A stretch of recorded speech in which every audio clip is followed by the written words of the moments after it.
अस्सलाम वालेकुम। मैं हूं सईद अलवी और आप देख रहे हैं मुकालमा। नाज़रीन, सरहद पार दहशत गर्दी, पाकिस्तान ने अक़वाम मुत्तहिदा से तावन की अपील कर दी। वज़ीर ख़ारजा इसहाक़ डार न्यूयॉर्क में मौजूद हैं। वो वहाँ पे सलामती कौंसिल के एक आला सतही इजलास में शिरकत करेंगे। इससे पहले वज़ीर ख़ारजा इसहाक़ डार की UN सेक्रेटरी जनरल से मुलाकात हुई है और UN सेक्रेटरी जनरल ने पाकिस्तान की अमन मिशन के लिए जो खिदमात हैं उसके ऊपर खराज तहसीन भी पेश किया है और शुक्रिया भी अदा किया है। इसहाक़ डार का कहना है कि काबल की तरफ से होने वाली दहशत गर्दी से पाकिस्तान में मसाइल हैं। पाकिस्तान अपनी पूरी कोशिश कर रहा है इस दहशत गर्दी से निमटने के लिए, लेकिन बार बार ये जो दहशत गर्दी है सरहद पार अफगानिस्तान की तरफ से होती है। गुज़श्ता रोज़ भी वज़ीर ख़ारजा ने सलामती कौंसिल से खिताब करते हुए कहा है कि काबल की तरफ से जो दहशत गर्दी है, वहाँ से जो TTP कालादम TTP को सपोर्ट किया जाता है, वहाँ से असला पाकिस्तान की तरफ से आता है, ये एक देरीना मसला बन गया हुआ है और नतीजतन मजबूरन पाकिस्तान ने इस मसले को सलामती कौंसिल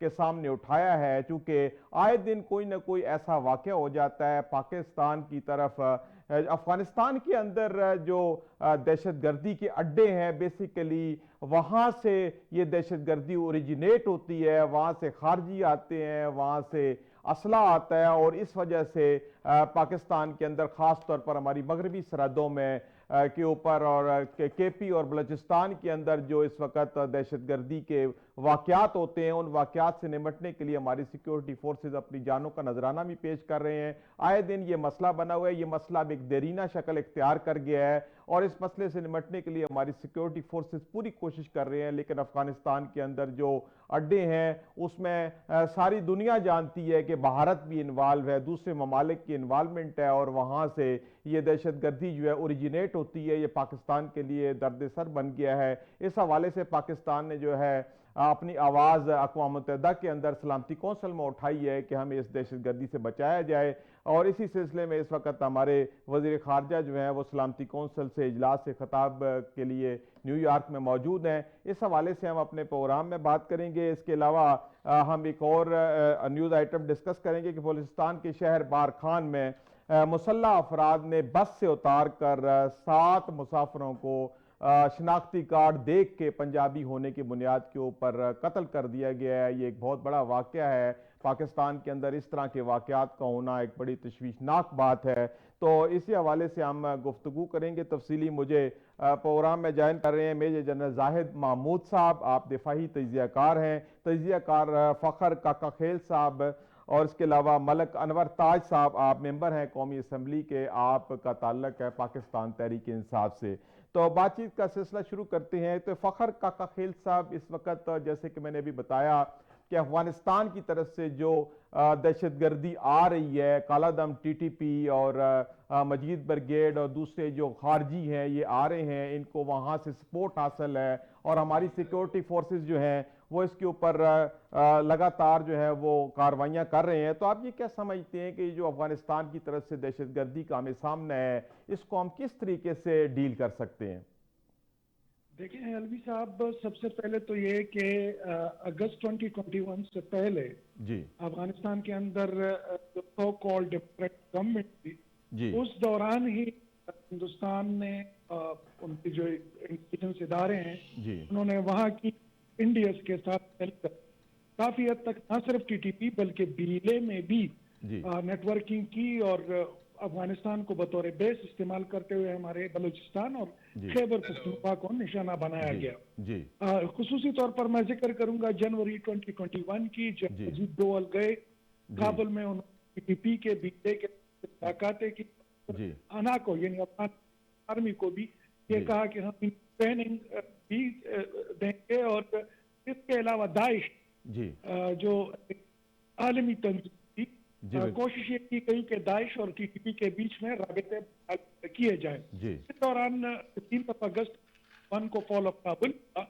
और जी इस दौरान पाकिस्तान के ख्वाहिश भी थी और ये सकता भी था कि किसी तरीके से, चूंकि जो जवाब था TTP के पास कि वो अफगानिस्तान में भी हमले और पाकिस्तान में हिफाजत करते हैं जी कि पाकिस्तान जो इत्तेहादी अफवाज है, जी पार्टनर है, कोलिशन जी सपोर्ट प्रोग्राम का हिस्सा है। जी तो इस वजह से पाकिस्तान की सिक्योरिटी फोर्सेस और पुलिस के खिलाफ भी जी जहाद वाजिब।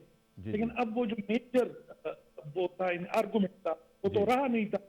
तो इस दौरान गुज़िश्ता हुकूमत ने कोशिश ये की कि टीटीपी के जी जो जंगजू हैं उनसे बात की जाए, जी लेकिन बदकिस्मती से वो इंतहाई कमजोर पोजीशन पर वो बात शुरू की गई। जी मुख्तलिफ दौरे थे, मुख्तलिफ दलों के मुख्तलिफ मुतालबात थे, और खसूसन अब्दुल बहादुर जी जिनका ताल्लुक शुमाली वजीरिस्तान से है जी था, और जो इस वक्त जो सबसे बड़ा सदन जोन के अंदर जो इश्यूज हैं वो भी इसी हाफिज गुल बहादुर ग्रुप के। तो उनका ये मुतालबा था कि मुझे एक तासील हवाले कर दी जी जाए। जी हमें जो है कि उस हुकूमत और जो मौजूदा हुकूमत के भी जो लोग हैं वो ये कहते रहे कि अगर हम टीटीपी को यहाँ लाकर तो साबिक फाटा के इलाके हैं, अगर इनको यहाँ पर बसाएं जी तो कोई इशू तो नहीं होगा। जी हालांकि ये टेक्निकल बड़ा प्रॉब्लम क्रिएट हो जाता है, क्योंकि जी बिल्कुल देखें वो असला रखते तो नहीं, जी उन्होंने 20 साल तो यही काम किया, तो उनके इंगेजमेंट के लिए क्या प्रोग्राम था उनके जी पास नहीं था। जी और फिर हमने देखा कि इस तरीके से अगस्त 2022 तबात में आमद हुई, नॉर्थ वजीरिस्तान की जी जी आमद हुई, साउथ जी वजीरिस्तान की आमद हुई, और जी फिर बढ़ते बढ़ते खैबर और फुर्सत तक ये जी जी बात। जी जी काका खेल इसमें साहब, काका खेल साहब बातचीत का सिलसिला आगे बढ़ाते हैं। जनरल जाहिद महमूद साहब को भी शामिल करते हैं गुफ्तगू में। जनरल साहब, यहाँ पे जो गुफ्तगू इस वक्त चल रही है कि पाकिस्तान इस वक्त जो है वो सलामती कौंसल के अंदर इस मामले को ले गया है, जो अफगानिस्तान की तरफ से एक दहशतगर्दी का मामला है, ये आए दिन बढ़ता जा रहा है। हमारी सिक्योरिटी फोर्सेस पूरी तनदेही से इसका मुकाबला कर रहे हैं, लेकिन अफगानिस्तान के चूंकि अड्डे हैं दहशतगर्दी के, वहाँ से ये दहशतगर्दी ओरिजिनेट होती है, वहाँ से ये खारजी भी आते हैं और इसके अलावा असला भी आता है। तो इस वक्त जो पाकिस्तान ने इस मसले को सिक्योरिटी को कौंसल में उठाया है, तो आप क्या समझते हैं कि हम इसको किस तरीके से इस मामले को जो है वो डील कर सकते हैं?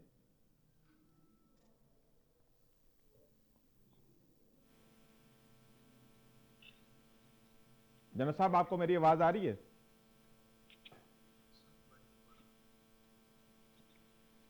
जनरल साहब को इस वक्त मेरी आवाज़ नहीं आ रही। हम प्रोग्राम का सिलसिला आगे बढ़ाते हैं। तो मलक अनवर ताज साहब, जिसे यहाँ पे गुफ्तगू प्रोग्राम में चल रही है कि पाकिस्तान को इस वक्त अफगानिस्तान की तरफ से दहशतगर्दी का सामना है, तो आपका चूंकि खुद ताल्लुक केपी से है, आप क्या समझते हैं कि हम इस मामले को कैसे डील कर सकते हैं? बिस्मिल्लाहिर्रहमानिर्रहीम। सबसे पहले शुक्रिया। बिल्कुल, आजकल जो सबसे बड़ा इशू खैबर पख्तूनख्वा और बलूचिस्तान में है वो अमन का है, जी बिल्कुल और वहाँ के लोग इंतहाई इफेक्टेड है। पहले भी तकरीबन अफगानिस्तान पे जब रशियन वार थे उस दौरान भी हमारे लोग काफ़ी जी मुतासिर थे। फिर उसके बाद जब ये अमेरिकन वार आ गई तो उसके बाद भी हमारे लोग काफ़ी मुतासिर हुए, जी स्पेशली पख्तूनख्वा के लोग। जी फिर तीसरी गलती जो हुई, जो फाटा, जो मर्ज हुआ जी पख्तूनख्वा में, जी तो उस मर्जर के दौरान ये एक कमिटमेंट फेडरल गवर्नमेंट की तरफ से थी कि एनएफसी अवार्ड में उसको पूरा शेयर देगी। सही 3% उसको पंजाब और सिंध भी 3% और बलूचिस्तान भी देगा। तो वहाँ पे डेवलपमेंट आएगी। जब डेवलपमेंटल एक्टिविटी और वहाँ के में जी तालीम और सेहत और इस तरह की सहूलियात होगी जी तो लोगों में एहसास महरूमी ख़त्म होगी। जी लेकिन बदकिस्मती से उस पर भी अमल नहीं किया गया। न तो उसमें एनएफसी अवार्ड में उसमें हिस्सा दिया जाता है और न उस फाटा को उस तरह का जो ज़रूरत थी उसको किसी ने तवज्जो नहीं दी। जी इसके अलावा हमारे खारिजा पॉलिसी में भी ये नुकाइस है, जी क्योंकि खारिजा पॉलिसी की वजह से अफगानिस्तान के साथ हमारा एक बरादराना मुल्क है। जी सबसे बड़ी बॉर्डर हमारे अफगानिस्तान के साथ है, तकरीबन 2500 किलोमीटर जी बॉर्डर है, बिल्कुल और दूसरों में मुकम्मल तौर पर उस बॉर्डर के बिल्कुल पेवस्त है, एक जी बलूचिस्तान और एक पुख्तूनख्वा। तो अफगानिस्तान के साथ हमारी ये कोशिश होनी चाहिए कि उसके साथ हमारी मुफाहिमत हो, उसके साथ हमारी अच्छी पॉलिसी हो, उसके साथ हमारी ऐसी टर्म्स और रिलेशन हो कि फिर पाकिस्तान में इस तरह की एक्टिविटी अफगानिस्तान की तरफ से न हो। जी लेकिन बदकिस्मती से जब हमारी हुकूमत थी, इमरान खान की हुकूमत थी, तो उस वक्त अफगानिस्तान के साथ पॉलिसी ठीक थी। जी पुख्तनख्वा में अमन था, बलूचिस्तान में अमन था, पूरी पाकिस्तान में अमन आ चुका था। लेकिन जब हमारी हुकूमत आ गई तो पॉलिसी हमने चेंज कर दी उस हुकूमत को जिसको हमने मैं एक किस्म के ये कहूंगा कि जिसको हमने सपोर्ट किया था, जब वो हुकूमत आ गई तो हमारे खिलाफ क्यों हुई, इस जी पे थोड़ा सा सोचना चाहिए। और जो पॉलिसी मेकर्स है जी उसको इस बात पे सोचना चाहिए कि हम ऐसी पॉलिसी क्यों बनाते हैं, हमसायों के साथ हम ऐसा रवैया क्यों करते हैं कि वो आकर हमें दहशतगर्दी करते हैं और हमारे अमन को तबाह करते हैं। अच्छा, अभी जो सलामती कौंसिल में इस मसले को पाकिस्तान ने उठाया, तो आप ये क्या समझते हैं कि पाकिस्तान को इस सिलसिले में कोई रिलीफ मिल जाएगा? नहीं, मैं नहीं समझता कि इससे रिलीफ मिलेगा, क्योंकि अफगानिस्तान के जो जितने भी मसाइल है वही सलामती कौंसिल की वजह से है। जी ये रशियन वार, अमेरिकन वार, ये सारे उस सलामती कौंसिल की वजह से ये सारे मसाइल वहां से पैदा हुए। और वो कभी नहीं चाहेगी कि यहाँ पे स्टेबिलिटी हो। ठीक सही। है, वहां पे आवाज उठाना चाहिए, हमारा फर्ज है, जी लेकिन बिल्कुल। हमने खुद रोल प्ले करके जी अफगानिस्तान के साथ ताल्लुकात ठीक करने होगी। जी ठीक है। जनरल जाहिद मामूद साहब, आपको मेरी आवाज़ आ रही है? जी जी ठीक है। अच्छा काका खेल साहब, इस वक्त जो जब ये अमेरिका ने यहाँ अफगानिस्तान से यहाँ इनखला हुआ है, तो उसके बाद वहाँ पे अमरीकी असला बहुत ज़्यादा मौजूद है जो कि अभी तालिबान के पास है, जो कि पाकिस्तान के खिलाफ इस्तेमाल होता है। और आए दिन ये जो असला है ये सरहद पार पाकिस्तान की तरफ जो है सिक्योरिटी फोर्सेस पकड़ लेती हैं। तो ये जो मसला है इस वक्त वहाँ पे असले की मौजूदगी का, इसको किस तरीके से हल किया जा सकता है? और पाकिस्तान हुकूमत का इस वक्त अफगानिस्तान हुकूमत यानी तालिबान हुकूमत के साथ कोई अच्छा लहजान नहीं है, हम उसको एंगेज नहीं कर पा रहे, क्या वजह है कि वहाँ से असला भी आ रहा है, खारजी भी आ रहे हैं?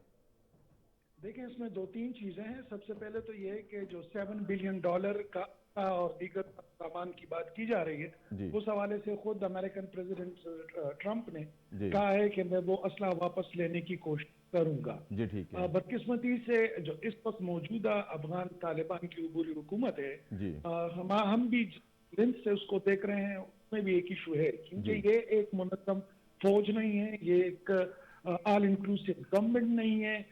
ये वो गोरिल्ला जंगजू थे जी जो मुसलसल 20 सालों में अमेरिकन अफवाज अफगान अफवाज के खिलाफ लड़ते रहे जी और गोरिल्ला वॉरफेयर के वो आदी थे। तो जी आप अगर उससे एक प्रोफेशनल सोल्जर की या प्रोफेशनल बॉर्डर गार्ड का बिहेवियर या प्रोफेशनलिज्म एक्सपेक्ट करते हैं, जी तो मेरे ख्याल में ये मुनासिब नहीं होगा। और ऐसे ही क्योटिक हालात में जो अफगानिस्तान की अंदरूनी सिचुएशन, ऐसे में मेरा ये मानना है कि ये बहुत मुश्किल होगा जी कि अमेरिका की जानिब से डीपेनालाइजेशन कोई जो मूव कराई जाए। जी इससे कबल तालिबान और सितंबर जी जी में ठीक है। एक ड्राइव चलाई। जी ठीक कई है। जी आदमी ठीक है। फखर काका लेकिन खेल साहब, फखर काका खेल साहब, अभी जनरल जायद मामूद साहब हमारे साथ हैं। हम गुफ्तगू का सिलसिला थोड़ा सा आगे बढ़ाते हैं। जनरल साहब, आपको मेरी आवाज़ आ रही है? जी जी आ रही है जी, थोड़ी वीक है बट आई एम गुड जी जी, आ ठीक है। रही है अच्छा आवाज। जनरल साहब, इस वक्त प्रोग्राम में बातचीत का सिलसिला जारी है कि इस वक्त जो पाकिस्तान को अफगानिस्तान की तरफ से दहशतगर्दी का सामना है, वहाँ से खवारजियों का भी आमद का सिलसिला है और फिर असला भी आ जाता है, जिसको हमारी सिक्योरिटी फोर्सेज रोकने में अपनी पूरी कोशिश कर रहे हैं। और इस मामले को लेकर के सलामती कौंसिल में भी हम चले गए हैं। हमारे वजीर खारजा इसहाक डार साहब जो है न्यूयॉर्क में है, वो सलामती कौंसिल में उन्होंने बताया है कि काबल की तरफ से जो दहशतगर्दी है, कालादम टीटीपी को सपोर्ट किया जा रहा है, बजीद ब्रिगेड को सपोर्ट किया जा रहा है। तो आप ये क्या समझते हैं कि इस वक्त पाकिस्तान ने जो अक़वाम मुत्तहिदा से ये अपील की है कि आप इस मसले को हल करेंगे, तो इस मामले में कोई पेशरफ्त होगी? जी देखिए, this is very important because Pakistan हम देखते हैं कि एक प्रॉक्सी वॉर का और स्टेट स्पॉन्सर टेररिज्म का, जो कि अनफॉर्चुनेटली हमारे बड़े दरीना दोस्त हम कह लें या भाई कह लें या कम से कम उस मुल्क से हो रहा है जिसके लिए हमारी कौम ने अनप्रेसिडेंटेड कुर्बानी दी है जी बिल्कुल, इसमें जिसमें कोई हमारे शक नहीं। 80,000 लोगों का खून शामिल है, जी 150 अरब डॉलर से ज्यादा की हमारी इकॉनमी शामिल है। और जी सबसे बढ़कर यह है कि हमारी अपनी अवाम आज अपनी हुकूमतों से, उन पॉलिसी मेकर से सवाल जी कर रही है कि ये किस तरह की पॉलिसी थी, ये जी किस तरह के दोस्तों के लिए आपने कुर्बानी दी है, ये किस तरह के मुसलमानों के लिए कुर्बानी दी है कि जो हमें भाइयों का सिला हमारे खून से वो रंग रहे हैं, उनके हाथ लगे हुए हैं। जी और वो अनफॉर्चुनेटली एक कलेक्टिव जो इंटरनेशनल फेलियर है ना जी, वो अफगानिस्तान में हुआ है, जिसका खुमियाजा पाकिस्तान सबसे फ्रंट स्टेट के तौर पर भुगत रहा है। जी और बिल्कुल। मैं समझता हूं कि अभी this is the international responsibility, जी लेकिन अनफॉर्चुनेटली जो रियल पॉलिटिक्स है जी, इसमें ये कोई परमानेंसी नहीं होती, दोस्तों की, जी फ्रेंड्स की, कुर्बानियों की कोई वैल्यू नहीं होती। इसके बीच में इंटरेस्ट की गेम होती जी है। बिल्कुल सही कह रहे हैं अफगानिस्तान एक फॉरगॉटन स्टोरी है जी। और अमेरिका ने पाकिस्तान को एज यूजुअल बिट्रे किया है इसके बीच में। अच्छा, एक ये जो comprehensive असला है, withdrawal नहीं अमरीकी किया। असला वहां मौजूद है जनरल साहब इस वक्त जी अफगानिस्तान में, वो दर्द सर बना हुआ है, वो पाकिस्तान की तरफ भी आ जाता है। तो इस असले का क्या हल है? कौन इस असले को वहां से लेगा और उसको किसी सेफ हाथ में लेके जाएगा? क्योंकि इस वक्त तो वहां से असले की भरमार हुई हुई है अफगानिस्तान में। देखिए, बड़ी कॉम्प्लेक्स सिचुएशन है जी। अगर हम कहें कि अमेरिका ये कर सकता है 100%, इट इज नॉट पॉसिबल, क्योंकि सही यूएस नहीं करना है। जी देयर रिस्पॉन्सिबल उन्हीं के नेटो कोडेड, जी अमेरिकन कोडेड वेपन्स हैं जी। जी ये जब भी पाकिस्तान में जहां पे भी जुल्म होगा, जहां पे भी तकरीबकारी होगी या इनको इस्तेमाल किया जाएगा टेररिज्म में, खवारजियों के हाथों, जी फिटरल खवारिज के हाथों, जहां पर पाकिस्तान मरेगा, पाकिस्तान की कौम सवाल करेगी कि जिस M16 से या M4 से या जिस वेपन से मारे गए ये पाकिस्तानी, ये तो अमेरिकन कोडेड है। तो वो शक की निगाह से देखेगा कि शायद deliberately American are supporting them, और डेलिबरेटली ये छोड़कर, ये देखे ना, एक विड्रॉल तो था नहीं, जी एक बिल्कुल बड़ी वॉर का विड्रॉल था। तो लोग यहाँ पे फिर शक की निगाह से देखेंगे पाकिस्तानी कि ये डेलिबरेटली प्रॉक्सीज के हाथ में ये छोड़ दिया गया। फिर जी आप देखते हैं कि इंडिया की एप्लीकेशन है थ्रू अफगानिस्तान, उनको जी ये फ्रेंचाइजेज अवेलेबल हैं जिसका सही आपने अभी जिक्र कर रहे हैं, जी बलोचिस्तान और खैबर जी बिल्कुल पख्तूनख्वा की। जी तो वाई वुड दे लाइक कि उनको ये जो फ्री मार्केट में असला पड़ा है इसको खत्म किया जाए। सही वो अपने इन्हीं क्लाइंट्स को वो देंगे, पाकिस्तान के खिलाफ यूज करेंगे, सीपैक के खिलाफ यूज करेंगे, चाइना के खिलाफ यूज करेंगे, रशिया के खिलाफ यूज करेंगे। और ये जो इंडो पैसिफिक स्ट्रेटजी में जो वॉच डॉग का किरदार अमेरिका ने सौंप दिया है भारत को, जी तो ये इसके असले को यूज करेंगे। लेकिन सही ये ट्रांसनेशनल जाएगा जी। ये मैं आज आपको बता रहा हूँ, ये पूरे अमन को, दुनिया के अमन को ये चैलेंज करेगा। इसी से फिर वही ISIS ये जी लोग जी तकवीत पकड़ेंगे और ये असला किसके हाथ लगेगा, किसके खिलाफ इस्तेमाल होगा, जनरल ये तो साहब, वक्त पहले ही भी हम बताएगा। अफगान वार की वजह से स्टिंगर मिसाइल यहाँ पे आए, क्लाशनकोव कल्चर आया, अफगानी आए जिनसे अभी भी हम जान नहीं छुड़ा पा रहे हैं। तो पाकिस्तान बार बार ये दूसरों की जंगों में प्रॉक्सी वार लड़ता रहा है, जिसका खमियाजा अभी तक हम भुगत रहे हैं। तो क्या फिर आगे मुस्तकबिल में तो इस तरह की कोई सूरत हाल नहीं नजर आ रही है आपको? देखिए, ये अनफॉर्चुनेटली पास्ट में मैं ये कहूंगा कि उस वक्त की जो पॉलिसीज थी उनको अब तो वक्त गुजरने के बाद ये रिजल्ट लगा है जी। मेरे सही ख्याल में उस वक्त पॉलिसी सही थी या सही गलत थी, क्योंकि रशियंस भी अनप्रेडिक्टेबल थे सही जिस तरह भी ये अफगानी, लेकिन अफगानिस्तान की हिस्ट्री को हम सही नहीं जान पाए मेरा ख्याल में। सही सही पॉलिसी मेकर्स अफगानिस्तान के लोगों को नहीं समझ पाए कि सही ये वॉरियर्स हैं, ये लोग बस पत्तों में रहते हैं। जब काबुल अटैक होता है, इंटरनेशनल फोर्सेज आती है, तो ये काबुल में इकट्ठे हो जाते हैं जी, फिर अपने अपने जगहों पे चले जाते हैं। Unfortunately they have nothing to lose. सही ऑर्डर में नहीं है स्टेट, वहां पे अभी जो अबूरी हुकूमत, अनफॉर्चुनेटली स्टेट्समैन की हुकूमत तो है नहीं, जी किसी प्रोमिनेंट या किसी पिक्यूलियर या इम्पोर्टेंट जो डेमोक्रेटिक प्रोसीजर उसकी इलेक्टेड हुकूमत तो है नहीं। जी ये बिल्कुल सही वॉर कह की रहे बाय प्रोडक्ट हुकूमत है। जी ये पहले जंग करते हैं, फिर स्टेट्समैन बन जाते हैं, फिर पॉलिटिशियन बन जाते हैं, कभी जी ये बिल्कुल ठीक है मुजाहिदीन बन जाते हैं, जी फिर जी हर रूप धार लेते हैं जी। जी ठीक तो है अभी बाहर से अभी जब अगर फंड्स इनके रुकेंगे, जैसे अभी अमेरिका ने अराउंड 43-47 मिलियन डॉलर्स इनको पर वीक दे रहा था, अगर वो जी फंड उन्होंने जैसे रोक दिए हैं, जी यूएस एड वहां पे रुक गई है, तो अब तो उनके पास अनफॉर्चुनेटली ये इकोनॉमी है, ये $7 बिलियन का हिस्सा पड़ा हुआ है, जी तो ठीक ये कह रहे उनकी हैं पॉलिसी का हिस्सा बन जाएगा। जी तो ठीक है मिक्स है। अब पास में हमने मिस्टेक्स जरूर की हैं, जी लेकिन उस वक्त की एनवायरमेंट के मुताबिक शायद ये पॉलिसी गलत ना हो, लेकिन जी हमने उसकी जो चलाई है ना जी पॉलिसी, जी या जो हमारी गवर्नेंस थी या एडमिनिस्ट्रेशन थी इस पॉलिसी को चलाने की, वो बहुत ही पुअर थी जी। जी बिल्कुल very ठीक है honest, जी, वो हमारी उसी का नाकामी है। खमियाजा अब हम हम- आने वाली नस्लें जो है वो भुगत रही हैं। आपकी बात ठीक है। मलक अनवर ताज साहब वैसे जब बात कर रहे थे, जनरल जाहिद महमूद साहब, उनका कहना है कि ये हम अफगानियों की नेचर को नहीं समझ सके। हालांकि हर मौके के ऊपर पाकिस्तान ने अफगान भाइयों की मदद की है, वहां पे हम खड़े रहे हैं, हमने खून दिया, हमने उनके लिए लड़ाइयां लड़ी, लेकिन अफगान जो है वो हमारे लिए मुखलिस कभी नहीं हुए, कभी उनकी तरफ से खैर की खबर नहीं आई। इसकी क्या वजह है? इसकी वजह यह है कि अफगानिस्तान ये समझता है, अफगानी ये समझते हैं कि हमारा मुल्क है, ये पाकिस्तान हम में इन्वॉल्व है, सही हम में जितनी भी जंगी हुई है उसका ये सोच है, ये अफगानियों का सोच है सही कि यहाँ पे जो लड़ाई लड़ी जाती है उसमें पाकिस्तान इन्वॉल्व है, ये सही उनका सोच है। मैं ये समझता हूँ कि बिल्कुल इसमें कोई शक नहीं है कि हमने कुर्बानियाँ दी है 40 लाख लोगों को, जी बिल्कुल 40 साल इधर खैबर पख्तूनख्वा में और बलूचिस्तान में और पाकिस्तान के मुख्तलिफ शहरों में उनके मेहमान नवाजी जी, की, कोई शक नहीं लेकिन है। इस पे सोचना चाहिए कि इसके बावजूद हमारे खिलाफ वो लोग क्यों जा रहे हैं। इस पे सोचना चाहिए जो हमारे पॉलिसी मेकर्स है, इस बात को एड्रेस कर ले कि हम क्यों इस तरह के पॉलिसी बना लेते हैं कि दूसरे के जंगों में हम अपने आप को इन्वॉल्व करके अपने मुल्क का बेड़ा गर्क कर लेते हैं। इस पे अगर थोड़ा सा डिस्कशन हुई और इस पे डिलिब्रेशन हुई तो मैं ये समझता हूँ कि ये आप अफगानिस्तान के साथ ये मसला हल हो सकता है। अफगानिस्तान हमारा हमसाया मुल्क है, जी उसके साथ अच्छा रिलेशन होना चाहिए, जी उसको समझाना चाहिए। हमारे डेलीगेशन ये तकरीबन 3-4 साल से अभी तक हमारा कोई डेलीगेशन अफगानिस्तान नहीं गया, ना सही अफगानिस्तान से कोई वफ्द इधर आ गया है, ना सही नो बायलेटरल के इस तरह के कोई टर्म्स बने में है। तो इस वजह से ये खलीज बढ़ता जा रहा है सही और एक दूसरे के खिलाफ ये चीज यहाँ तक पहुंचेगी कि अब दहशतगर्दी हो रही है। जी ठीक है।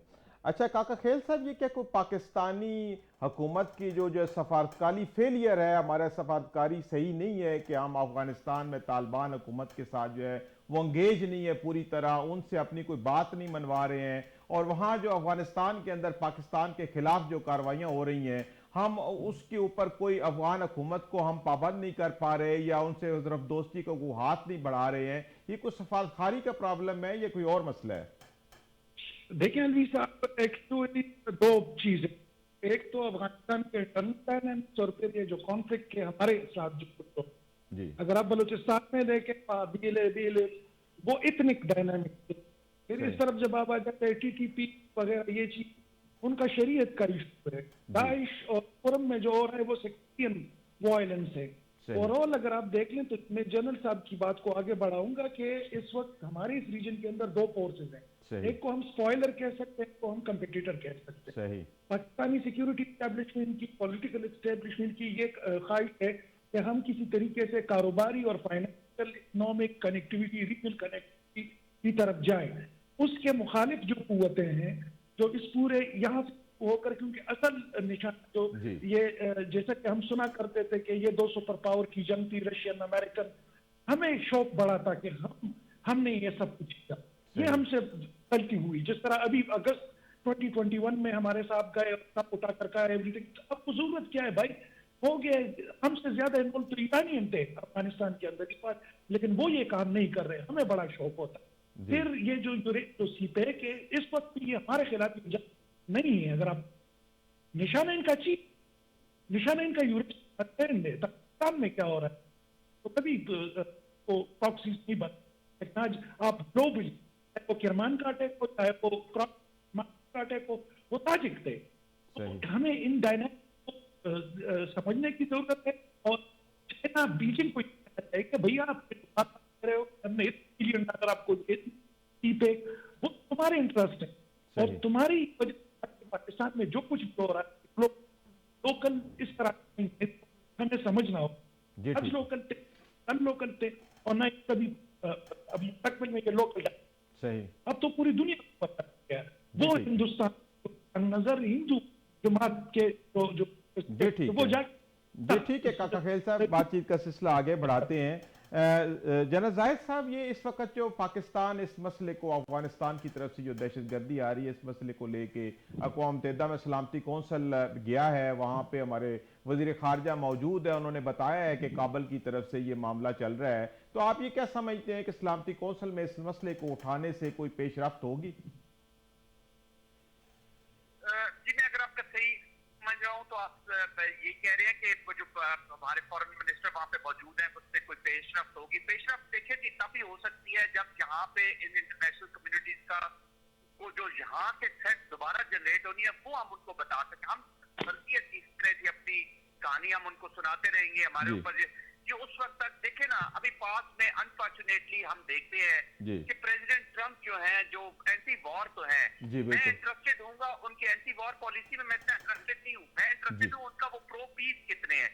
अगर वो पहलू में खड़ा करेंगे नेतन्याहू को और कहेंगे कि जी गाजा रेबल बन गया है और इसको मैंने ठीक करना है और उसको कंडेम नहीं करेंगे तो मुझे तो पीस नजर नहीं आ रहा जी। अगर वो पहलू में मोदी को खड़ा करेंगे और कहेंगे जी कि इस्लामोफोबिया की बात करेंगे, रेडिकलाइजेशन इस्लाम की बात करेंगे, टेररिज्म का तो मतलब किसी से कोई ताल्लुक नहीं है, तो फिर मेरा कॉन्फिडेंस नहीं आएगा उनके बीच में। अनटिल उनको जब तक आप बताएंगे नहीं कि यहाँ से ये थ्रेट दोबारा आपको ही आएगा और आप उन पर प्रेशर भी बिल्ड करेंगे कि पाकिस्तान के जो हालात हैं आप इसके रिस्पॉन्सिबल हैं। United state is responsible, NATO is responsible, क्योंकि वो कंप्रीहेंसिव विड्रॉल नहीं किया उन्होंने जी। 7 अरब का असला छोड़ गए हैं। यहाँ पे देखिए हम दोहा कार्ड में एक बात का तो हम बार बार जिक्र करते हैं जी कि ये जमीन सरजमीन को इस्तेमाल नहीं होने देंगे अफगानी किसी के खिलाफ, लेकिन उसकी और भी बहुत सारी शिक्के हैं। वो ऑल इंक्लूसिव एक गवर्नमेंट बननी थी, उसके कुछ सोशल पॉलिटिकल एस्पेक्ट्स भी हैं जो इन्होंने पूरे करने थे, वो भी नहीं पूरे किए। तो पूरे अकॉर्ड को देखा जाए, इनकी जो प्लेजेस थी, जो वादे थे, उस पर अमल किया जाए, चाहे वो पॉलिटिकल डोमेन में है, सोशल डोमेन में है, इकोनॉमिक डोमेन में है या मिलिट्री डोमेन में है। हम एक ही चीज को लेकर हम बैठ जाते हैं और अंटिल अनलेस मेन कंपटीटर जब तक चाइना रहेगा अमेरिका का, हम डाउटफुल ही रहेंगे कि उसका भी देख रहे हैं इंटरेस्ट इस रीजन में है। उसके जो आउटस्कर्ट्स है भी उनमें ये थोड़ी सी इंस्टेबिलिटी शायद इंटरनेशनल कम्युनिटीज को, मैं यकीन से नहीं बट शक की निगाह से हम जरूर देखते हैं कि शायद उनको सूट करती है, मीडिया को सूट करती है। तो ये होल ऑफ मतलब पूरे एक होलिस्टिक व्यू हमें इसका, और हर स्ट्रॉक के ऊपर काम कर रहा होगा, सिर्फ ये टेररिज्म रिलेटेड नहीं, वहाँ पे और जो वीकनेसेस है, जो फ्लाइट है अफगानी, लेकिन अफगानी हमारे भाई है जी, अफगानी लोगों से हमें कोई प्रॉब्लम नहीं है, प्रॉब्लम आ रही है सबूरी हुकूमत से, उनके लीडर से जिन्होंने तबाही कर दी है जी। वहाँ पे अफगानी भी मर रहे हैं और अभी जब से उनकी ये एड रुकी है, ये पैसे रुके हैं, यूएस एड पैसे रुकेंगे, वहाँ पे इंसानियत और ज्यादा बढ़ रही है जी। तो उनको भी हमें, उनके साथ हमारी कोई दुश्मनी नहीं जी। अफगान भाइयों के लिए हम इंशाल्लाह फिर भी कुर्बानी सैक्रिफाइस करने को तैयार है, लेकिन ये जो लोग वहाँ पे पावर में जब आ जाते हैं जी, तो they have a serious problem and serious challenges. जी ठीक है। अच्छा मलक ताज अनवर साहब, ये केपी में एक मसला है कि पोलियो टीमों के ऊपर हमला होता है। आज फिर एक पोलियो के ड्यूटी पर मामूर पुलिस वाला जो है वो कत्ल कर दिया गया है। क्योंकि आपको पता है कि दुनिया में अफगानिस्तान और पाकिस्तान 2 मुल्क रह गए जो पे पोलियो का मसला है, बाकी दुनिया इससे जान छुड़ा गई है। तो ये केपी में क्या मसला है कि पोलियो वर्कर्स के ऊपर हमले होते हैं? ये बेसिकली जहाँ पे अमन न हो, अमन खराब हो और बदअमनी हो, तो इस तरह के मसाइल पर पैदा होते हैं। हम ये समझते हैं कि बिल्कुल आपकी बात सही कि केपी में इस तरह के अटैक्स बहुत ज़्यादा होते हैं जो कि नहीं होने चाहिए। जहाँ पे अगर आपके मुल्क में दहशतगर्दी हो रही हो और हमारे फोकस भी उस पर नहीं हो कि वो दहशतगर्दी को खत्म किस तरह के अलावा भी कोई मखसूस ऐसा नुक्ता नजर है जिसकी वजह से पोलियो टीमों के ऊपर हमला होता है? वो बेसिकली इसके वहाँ पे मजहबी टच भी बहुत ज़्यादा है, मजहबी लोग भी पुख्तनख्वा में ज़्यादा है और इस मजहब की आड़ में ये अक्सर हमले हो जाते हैं कि ये पोलियो पिलाना ये कोई गैर मजहबी काम है या गैर शरी काम है या इस तरह की भी एक थ्योरी है जिसकी वजह से अक्सर ये अटैक भी हो जाती है। लेकिन मैं ये समझता हूँ कि पुख्तनख्वा जो बहुत ज़्यादा अफेक्टेड है, फेडरल गवर्नमेंट और पॉलिसी मेकर्स को मैं ये रिक्वेस्ट करता हूँ इस टॉक शो के थ्रू कि काइंडली इन लोगों पे अब मजीद रहम किया जाए, क्योंकि हमारी मशीयत इस तरह है, हमारे अमन इस तरह तबाह है, हम हमेशा दूसरों के जंग में अपने आप को इन्वॉल्व करते हैं और हम ही पिट जाते हैं। तो ये पाकिस्तानी लोग हैं और हमारे जो सिक्योरिटी एजेंसीज है वो भी ज्यादातर दहशतगर्दी पे उसका इतना फोकस नहीं है जितना एक पार्टी को खत्म करने पे और एक पॉलिटिकल वर्कर्स के साथ जो रवैया है, अगर वो थोड़ा सा वो जो एहसास महरूमी है इस मुल्क में खत्म हो जाए, पुख्तूनों में खत्म हो जाए, तो मेरे ख्याल में इससे भी थोड़े बहुत तो मोरल सपोर्ट हमारी सिक्योरिटी लोगों को भी मिलेगी और ये चीज भी इस तरह खत्म हो सकती है। अच्छा काका खेल साहब, यही सवाल आपसे भी है कि ये पोलियो टीमों के ऊपर हमला है, ये एक बहुत खतरनाक बात है। पाकिस्तान और अफगानिस्तान वाहिद दुनिया में 2 जगह रह गई है जहाँ पे पोलियो का मसला है। हमने बहुत कोशिश की लेकिन इससे जान नहीं छुड़ा पाए। तो इसका असल कोर इशू है क्या, ये केपी में क्यों ऐसा होता है? देखिए, इसका जो कंसेप्ट के हवाले से इसके इशूज थे वो तो 9/11 से पहले ही थे। बदकिस्मती से वाकया हुआ जिसके बाद ये मामला ज्यादा, वो वाकया ये था में किसी ओहदेदार ने से बातचीत करते हुए कहा कि हमने लादेन को ब्रेक कर दिए पोलियो टीम का, जिसके बाद जो मेडिसिन sans frontiers है, मेडिसिन विदाउट बॉर्डर, उन्होंने भी इस अमेरिकी जो ये बयान है वो तनकीद का निशाना बनाया। दूसरी जगह अकायदा समेत तो आलमी तंजीम उन्होंने उसी बयान का उस पेश किया, कह रहे थे कि ये पोलियो की टीमें एक्चुअली CIA के टीम्स है। उसके बाद इस मुल्क को बहुत ज्यादा नुकसान और पोलियो वायलेंस थे उसमें काफी बढ़ोतरी है। जी जी जी ठीक है। जी जी जी ठीक हो गया। जनरल जाहिर महमूद साहब, इस वक्त ये केपी में ओवरऑल जो सिक्योरिटी के मामलात हैं, जैसे ये पोलियो का भी इशू खड़ा हो जाता है, तो आप ये क्या समझते हैं कि इस वक्त हमारे जो अंदरूनी मामलात हैं केपी के अंदर सिक्योरिटी के, वो कैसे हैं और उसको बेहतर कैसे किया जा सकता है? जी देखिए, हालात तो हमारे सामने है जी। अनफॉर्चुनेटली खैबर पख्तूनख्वा और बलोचिस्तान दोनों में सीरियस सिक्योरिटी चैलेंजेस हैं।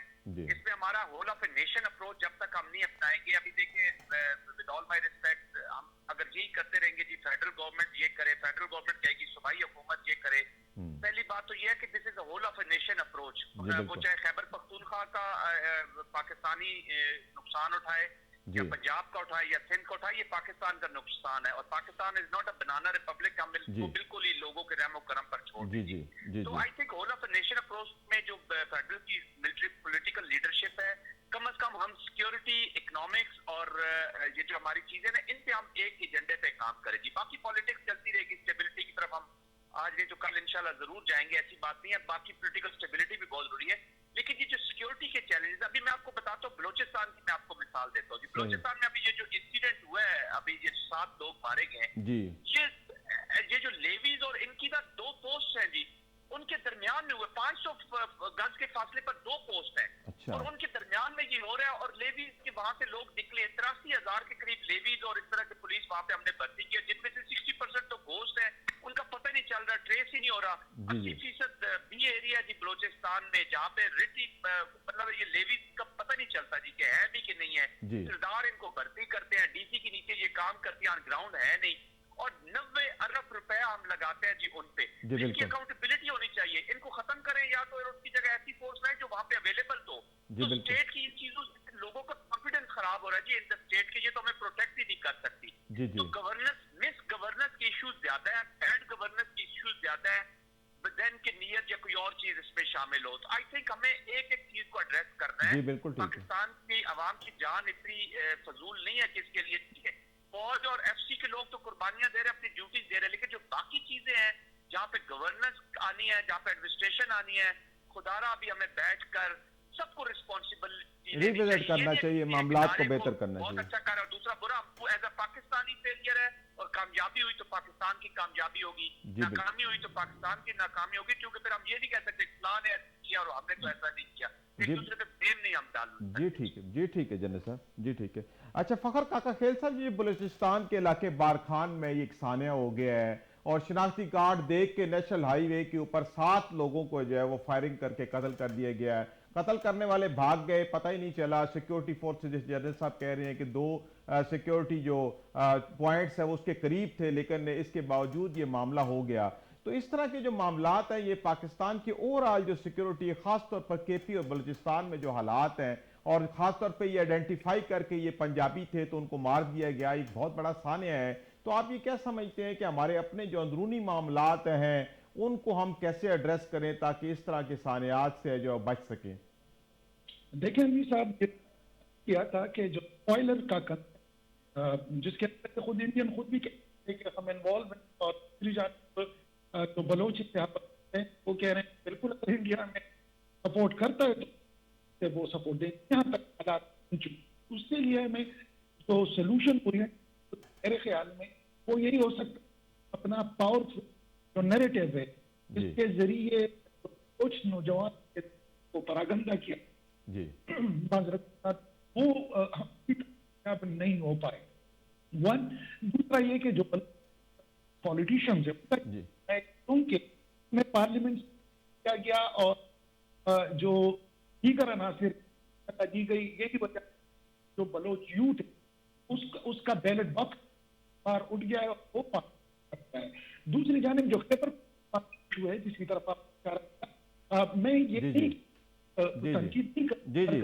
फखर काका खेल साहब, आपकी सिग्नल प्रॉब्लम है, आवाज नहीं आ रही। नाज़रीन, इसी के साथ यहाँ पे एक ब्रेक का टाइम होता है। हम इसी मौजू पे एक ब्रेक के बाद गुफ्तगू का सिलसिला जारी रखेंगे। हाजिर होते हैं एक छोटे से वक्फे के बाद।